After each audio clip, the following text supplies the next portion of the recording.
I'm working like a busy bee, trying to get as many of my blogs up onto my YouTube as I can that I've already put onto my website. Why? I have a desire to help. Okay, so this is my website, Zoe Smith Coaching. As you can see, free services to young adults. Two things that we help with is self-confidence and not feeling enough, and decision making, goal setting, and working out where you want to go in life. I'm taking this next blog, which was released on the 3rd of February this year, Desires, Decisions and Dreaded Doubts, from the blog section. As human beings, decision making is a huge part of our lives. We make many every day. Which clothes shall I wear? What to have for breakfast? What time to get up and to go to bed? The list is endless. So my examples aren't the most important ones and come without much risk. Some decisions you need to make as a young adult, however, are much bigger and you might say come with a huge amount of risk, fear and trepidation. So how on earth do you decide what is right and who it's right for? Many decisions you can almost draw straws at, but others need a bit more thinking about. But how? How do you get your brain in order and sift out the right reasons for your decisions? How do you know whether the decision is based on you and what you believe, or what your parents or friends believe? Do you believe that you're not good enough to follow what you would like to do, and so your decision isn't the one you really wanted anyway? Why don't you think you're good enough? Wow, so much confusion and so many questions. So let's start at the beginning.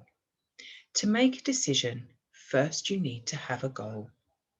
This needs to be something that inspires and drives you. So what is a goal? A goal is when you take your desires and set deadlines to make them a reality. It is very important, however, that the goals you commit to drive you towards accomplishing a greater vision for life as a whole. Not so bad so far then? But then these questions start to appear. What are my desires?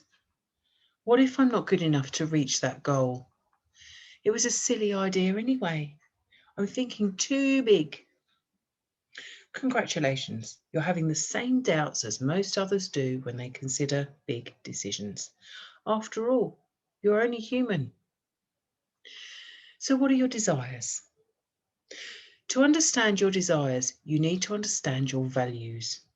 Write down on a piece of paper the values that you live by, your own set of personal rules that you don't want to stray from. As an example, a couple of mine are authenticity, fairness, and honesty. You might have around 5 main ones. Now consider your desire or goal. Which of your values are you satisfying? Are you compromising any? If so, is that okay, or do you need to rethink? In order of importance, your values will change as you move through life situations. You must be careful, however, not to set goals that compromise too many of them at once. The goal will become unachievable. Why? Because you're not being true to yourself and you will run out of passion for the purpose. Now we look at the dreaded I'm not good enough. Here we are looking at the beliefs and doubts buried deep in our core. Think of the core of an apple.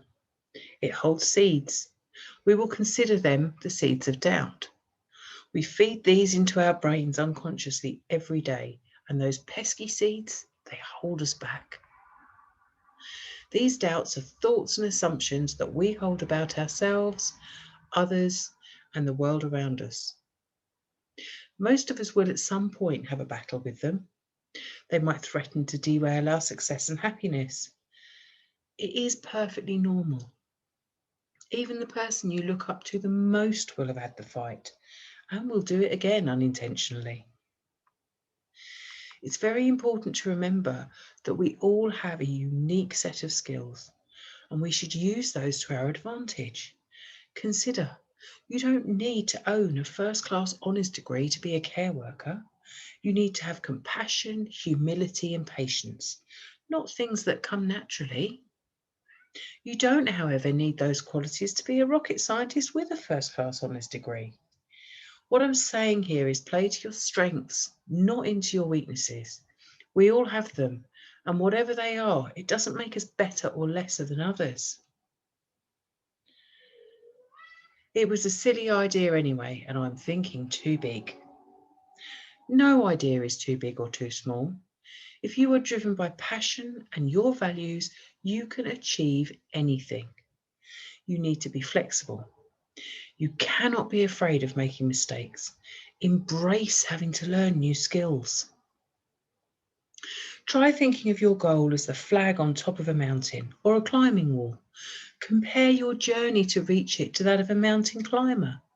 When you or they are at the bottom, they probably think they can see the best route round big rocks and over streams, or using all the bluefoot pegs on the wall. Reality, no doubt, will see them having to alter their path for many different reasons. A stream might be flowing faster than they thought. A foot peg might be further from reach than they realised. Perhaps to succeed, they need to ask for help and advice from the person in front. Ultimately, though, with some adapting and maybe more than one attempt, they will achieve their goal and reach the top. Take the mindset that the more challenging the climb, the more satisfying standing at the top will be. Take failure as a positive lesson. Never be afraid to ask for help, nor to switch your current path. Your limit, your only limit, is your mind. Remember that. I run decision-making workshops free of charge online for young adults aged between 17 and 25. Take a look at my website, and if you would like to join one, sign up. We'll have a look together. Thank you.